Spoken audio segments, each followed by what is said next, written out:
Hello viewers, आप सभी का अनअकैडमी आईएएस चैंपियंस के प्लेटफॉर्म पे स्वागत है। 10 साल के बाद कोई प्रेसिडेंट सिंगापुर के इंडिया विजिट करने जा रहे हैं।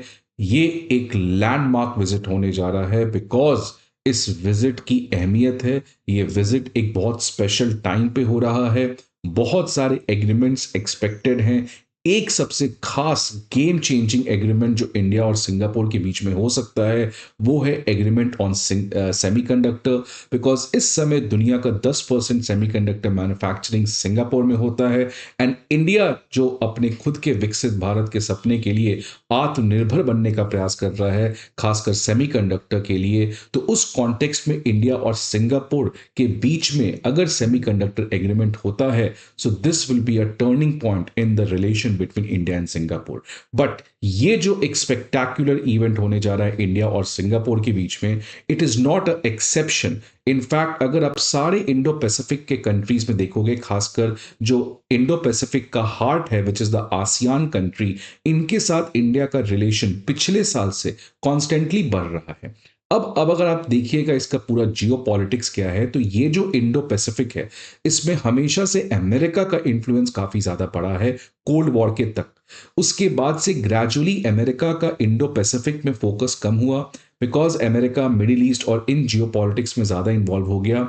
चाइना क्योंकि अपने इकोनॉमी को काफी तेज रेट से ग्रो कर पाया, जिसकी वजह से इंडो पैसिफिक में ये जितने भी आसियान कंट्रीज हैं, इन सबका चाइना के इकोनॉमी के साथ एक ह्यूज इंटरडिपेंडेंस क्रिएट हुआ, जिसकी वजह से अमेरिका का इन्फ्लुएंस कम हुआ। चाइना के साथ इन सारे कंट्रीज का इन्फ्लुएंस बढ़ा। इंडिया के साथ आसियान का, ये सारे कंट्रीज के साथ एक फ्री ट्रेड एग्रीमेंट है, बट स्टिल इंडिया और आसियान के बीच में कोई ज्यादा इकोनॉमिक रिलेशन नहीं था। लेकिन आज ये जितने भी कंट्रीज हैं वो चाइना के एग्रेशन को झेल रहे हैं। साउथ चाइना सी में आपको क्या है पता है, और खासकर इन सारे कंट्रीज को ये डर लग रहा है कि अगर ये अमेरिका और चाइना के बीच में जिस तरीके से राइवलरी बढ़ रही है, तो क्या ये सारे countries as a proxy use होंगे अमेरिका और चाइना के इस हेजेमनिक वॉर में। तो ये कंट्रीज अपने सेफ्टी के लिए अपने ऑप्शंस को एक्सप्लोर कर रहे हैं, अपने ऑप्शंस को डाइवर्सिफाई कर रहे हैं। आपको पता है लास्ट वीक इंडोनेशिया ने कहा है कि वो ब्रिक्स ज्वाइन करने जा रहा है। सिमिलरली एक कंट्री जिसकी तरफ आज आसियान देख रहा है, इंडिया, तो इनफैक्ट 2014 में प्राइम मिनिस्टर मोदी ने एक्ट ईस्ट पॉलिसी लाया, तब से हमने काफी स्ट्रांगली रिलेशन को बनाने का प्रयास किया, बट ये लोग रिलक्टेंट थे। बट अब ये सारे कंट्रीज इंडिया के साथ रिलेशन को बनाना चाह रहे हैं बिकॉज ये अमेरिका और चाइना के राइवलरी के बीच में एक प्रॉक्सी की तरह नहीं बनना चाहते, जिसकी वजह से इनको बहुत प्रॉब्लम क्रिएट होगा। इसी कॉन्टेक्स्ट में आप लास्ट ईयर देखिए क्या हुआ। प्राइम मिनिस्टर मोदी ब्रूने और सिंगापुर के 2 नेशन विजिट पे गए। 2018 के बाद पहली बार कोई मलेशिया के प्राइम मिनिस्टर इंडिया विजिट किए। दोनों कंट्री के बीच में अपग्रेड होकर रिलेशन हमारा कॉम्प्रिहेंसिव स्ट्रेटेजिक पार्टनरशिप बना। और इस साल रिपब्लिक डे के चीफ गेस्ट होने जा रहे हैं इंडोनेशिया के नए चुने हुए प्रेसिडेंट प्रबोवो सुबियांतो। सो हर एक कंट्री, जितने भी मेजर कंट्रीज हैं, आप देख सकते हैं उनके साथ हमारा रिलेशन बढ़ा है। और अब ये न्यूज आ रहा है कि जो सिंगापुर के प्रेसिडेंट हैं वो अपना पहला ट्रिप और 10 साल में कोई पहले प्रेसिडेंट जो सिंगापुर से इंडिया विजिट करने जा रहे हैं। और ये टाइमिंग क्यों स्पेशल है, because 2025 is not a normal year for India Singapore, rather it marks 60th year of diplomatic ties between the two nation. इसी चीज को सेलिब्रेट करने के लिए पूरे साल बहुत सारे इवेंट्स और इंगेजमेंट्स पाइपलाइन में रेडी हैं। इसका सबसे बड़ा इवेंट होने जा रहा है इंडिया और सिंगापुर का ये जो बायलैटरल मीटिंग है।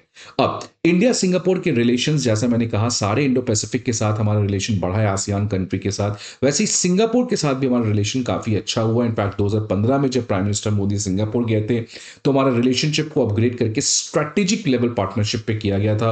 और 2024 में जब प्राइम मिनिस्टर मोदी वापस से सिंगापुर गए थे तो अगेन हमारा रिलेशनशिप एलिवेट करके कॉम्प्रिहेंसिव स्ट्रेटेजिक पार्टनरशिप में, which is the highest form of partnership which any two country can have. तो इस कॉन्टेक्स्ट में इंडिया सिंगापुर के रिलेशंस में काफी ज्यादा एक पॉजिटिव मोमेंटम देखने को मिला है। आगे इन सभी चीजों को और डिटेल में बात करेंगे स्टूडेंट्स, बट आप सभी के लिए एक बहुत ही इंपॉर्टेंट इंफॉर्मेशन कि अनअकैडमी आईएएस आपके इस एस्पिरेंट के जर्नी को आसान बनाने के लिए 3 इंपॉर्टेंट चीज लेके आया है। पहला, आपके सिलेबस के लिए जो सबसे इंपॉर्टेंट सोर्स है वो आपके लिए प्रीवियस ईयर क्वेश्चन होता है। दूसरा, आपको अपने आप को अपडेट करने के लिए हमेशा से न्यूज़पेपर पढ़ना पड़ता है, या नहीं तो कोई मैगजीन्स रेफर करने होते हैं। और तीसरा, आपको कॉन्स्टेंटली अपने आप को एवेल्युएट करना होता है, जिसके लिए आपको कुछ मॉक टेस्ट देने होते हैं। ये तीनों चीज अभी आपको ऑनलाइन तो मिल जाएंगे, बट ये अपडेटेड नहीं होते हैं, ये कंसाइज नहीं होते हैं, और अगर कहीं मिलते भी हैं तो यू हैव टू पे समथिंग फॉर दैट। इसी चीज को आसान करने के लिए अनअकैडमी आईएएस जो है, ये तीनों चीज का PYQ, monthly current affairs magazine और फ्री प्रीलिम्स मॉक टेस्ट ये आपके लिए लेके आया है, जो कि कंप्लीटली फ्री ऑफ कॉस्ट है, अपडेटेड है और कंसाइज है। इन सभी चीजों के लिए आप हमारे डिस्क्रिप्शन बॉक्स में जाइए, वहां पे लिंक मिलेगा, and enjoy this free materials to enhance your journey towards becoming a civil servant and serving for the nation. I hope आपको ये मटेरियल्स प्रोडक्टिव लगे। Now why exactly Singapore matters to India, तो इसके प्रमुख 6 कारण हैं।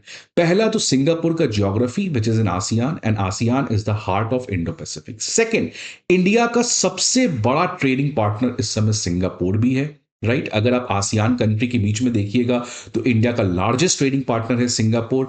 In fact पूरी दुनिया में अगर कोई सबसे ज्यादा एफडीआई करता है इंडिया में तो वो अगेन सिंगापुर है। अगर आप इस चार्ट को देखिएगा तो सिंगापुर लास्ट ईयर $12 बिलियन का एफडीआई किया है इंडिया में, which is in fact more than any other country, right. So इसका सिग्निफिकेंस अगेन इंडिया की इकोनॉमी के लिए बहुत इंपॉर्टेंट है। क्रिटिकल टेक्नोलॉजीज, आपको पता है कि सिंगापुर आर&डी के ऊपर बहुत खर्च करता है, इसलिए आज जितने भी क्रिटिकल टेक्नोलॉजीज हैं उसमें सिंगापुर इज अ लीडर। वो अब इंडिया को वो ट्रांसफर करने के मूड में है, सच एज सेमीकंडक्टर। तो सेमीकंडक्टर में एक बड़ा एग्रीमेंट ऑलरेडी साइन हो चुका है, अब इसका इंप्लीमेंटेशन होने की बात है। तो इस समिट में ये फिगर आउट किया जाएगा कैसे इंडिया में पहला semiconductor with the help of Singaporean technology को बनाया जाए। स्किल्ड इंडियन वर्कफोर्स, अब देखिए कि एक तो इंडिया की डेमोग्राफी आज इंडिया के साथ है, लेकिन अगर इंडिया को दुनिया भर का वर्कफोर्स बनना है तो इंडिया को स्किल चाहिए। सिंगापुर इंडिया में स्किल डेवलपमेंट के लिए बहुत मेहनत कर रहा है, और साथ ही साथ इंडियन स्किल्ड वर्कफोर्स सिंगापुर में बहुत ज्यादा काम कर रहे हैं। फैमिली टू फैमिली कनेक्ट है, सिंगापुर और इंडिया के बीच में एक फैमिलियल बहुत पुराना रिलेशन है। इनफैक्ट जो हमारे प्रेसिडेंट इंडिया आने वाले हैं सिंगापुर के, वो भी इंडियन ऑरिजिन के हैं, उनका जो फैमिली है, जो ग्रैंड पेरेंट्स है वो तमिल इंडियंस हैं। तो अगेन वो एक कनेक्शन है हमारा पीपल टू पीपल और कल्चरल लेवल का। अब क्या क्या area of discussion probably India और सिंगापुर के बीच में हो सकता है इस पर्टिकुलर समिट में, तो सेमीकंडक्टर के ऊपर हो सकता है, एनर्जी के ऊपर हो सकता है, इंडस्ट्रियल पार्क्स के ऊपर हो सकता है, और स्किल डेवलपमेंट के ऊपर हो सकता है। लेकिन दो सबसे इंपॉर्टेंट एग्रीमेंट जो प्रोबेबली साइन होने की उम्मीद है वो है सेमीकंडक्टर और स्किल डेवलपमेंट, तो दोनों इंडिया के लिए सबसे इंपॉर्टेंट है इस समय। इनफैक्ट सेमीकंडक्टर के ऊपर एक छोटा सा एग्रीमेंट लास्ट ईयर जब प्राइम मिनिस्टर मोदी सिंगापुर गए थे तो हुआ था। इनफैक्ट जो टाटा ग्रुप है वो सिंगापुर के साथ मिलकर इंडिया में पहला सेमीकंडक्टर मैन्युफैक्चरिंग प्लांट भी खोलने जा रही है। अब इस एग्रीमेंट में कुछ चीजें बची थी जो प्रोबेबली प्राइम मिनिस्टर मोदी और अब सिंगापुर के प्रेसिडेंट जब मिलेंगे तो प्रोबेबली उसके जितने भी छोटे छोटे डिटेल्स हैं, माइन्यूट चार्ट्स हैं, उस सब चीजों को रेडी किया जाएगा, एंड फाइनली इंडिया और सिंगापुर के बीच में एक लैंडमार्क सेमीकंडक्टर एग्रीमेंट आपका साइन हो जाएगा। इसके अलावा स्किल डेवलपमेंट के ऊपर भी दोनों कंट्री के बीच में प्रोबेबली अच्छी खासी बातचीत होनी है। इनफैक्ट जो सिंगापुर के प्रेसिडेंट है वो ओडिशा जाने वाले हैं, बिकॉज उनका प्लान है ओडिशा को अगला as a FDI investment hub बनाना, बिकॉज अभी सिंगापुर का इन्वेस्टमेंट चेन्नई, मुंबई, कोलकाता ऐसे बहुत सारे स्टेट्स में है, लेकिन ओडिशा के साथ ज्यादा नहीं है। इसी चीज को दूर करने के लिए सिंगापुर के जो प्रेसिडेंट है वो दिल्ली के बाद ओडिशा जाएंगे। खासकर वहां पे वर्ल्ड स्किल सेंटर जो इंडिया का सबसे फाइनेस्ट स्किल सेंटर है भुवनेश्वर में, उसको विजिट करेंगे। और खास बात क्या है कि जो वर्ल्ड स्किल सेंटर है इसको बनाने में सिंगापुर ने इंडिया की बहुत ज्यादा मदद की थी। इसी के साथ आप देखिए कि ताइवान ने भी रिसेंटली एक बड़ी खबर दी थी इंडियन स्टूडेंट्स के लिए कि आपको स्किल्ड इंडियन वर्कर्स जो भी ताइवान में काम करना चाहते हैं उनके लिए जो वीजा प्रोग्राम है उसको ईज आउट किया जाएगा। लेकिन सवाल यह आता है कि क्या इंडिया सिंगापुर के रिलेशन में काफी सब चीज बढ़िया चल रहा है, तो अभी भी रिलेशन में एक सुधार देखने को मिला है, लेकिन जो फासला तय करना है वो बहुत ही बड़ा है। बिकॉज इस समय सिंगापुर का अगर कोई लार्जेस्ट ट्रेडिंग पार्टनर है तो वो है चाइना है, और इनफैक्ट दोनों के बीच में अगर आप बायलैटरल ट्रेड देखिएगा तो it is humongous, it is around $93 billion. इसलिए आने वाले समय समय में इंडिया सिंगापुर को रिलेशन और बढ़ाना चाहिए। और एक प्रॉब्लम जो इंडिया आसियान के सारे कंट्रीज के साथ है कि हमारा ट्रेड डेफिसिट है। इनफैक्ट सिंगापुर के साथ भी हमारा ट्रेड डेफिसिट है, इसलिए आने वाले समय में हमें ट्रेड सरप्लस या एक तरीके से रिलेशंस को कैसे बैलेंस आउट किया जाए, इसका भी प्रयास करना चाहिए। लेकिन जैसा मैं पहले भी कहा कि the future of India ASEAN relation looks bright, because ये सारे आसियान के कंट्रीज ये एक प्रॉक्सी नहीं बनना चाहते हैं, ये किसी का बलि का बकरा नहीं बनना चाहते हैं, ये किसी ट्रैप में नहीं फंसना चाहते हैं। बिकॉज जिस तरीके से राइवलरी हो रही है दोनों हेजेमोनिक पावर के कंट्रीज के लिए, अमेरिका जो एग्जिस्टिंग पावर है और चाइना जो उसको रिप्लेस करना चाह रहा है, ये दोनों के अपने खुद के हेजेमोनिक एस्पिरेशंस हैं, जिसकी वजह से इंडो पैसिफिक के लिए एक अपॉर्चुनिटी भी है। तो आने वाले समय में आसियान कंट्री के लिए क्राइसिस भी आ सकता है। अपने इस क्राइसिस को एलिमिनेट आउट करने के लिए ये मिडिल पावर्स के साथ अलायंस बनाना चाह रहे हैं, जिसमें India has look a very attractive option for all these countries. जिस कॉन्टेक्स्ट में इंडिया आसियान जो बहुत समय से एक तरीके का रिलेशन बनने का प्रयास किया जा रहा था, अब फाइनली वो एक रियलिटी में कन्वर्ट हो सकता है। आपके क्या व्यूज हैं स्टूडेंट्स, इस टॉपिक के ऊपर जरूर बताएं। आई होप आपको ये वीडियो अच्छा लगे। See you again in the next video. Till then goodbye and take care.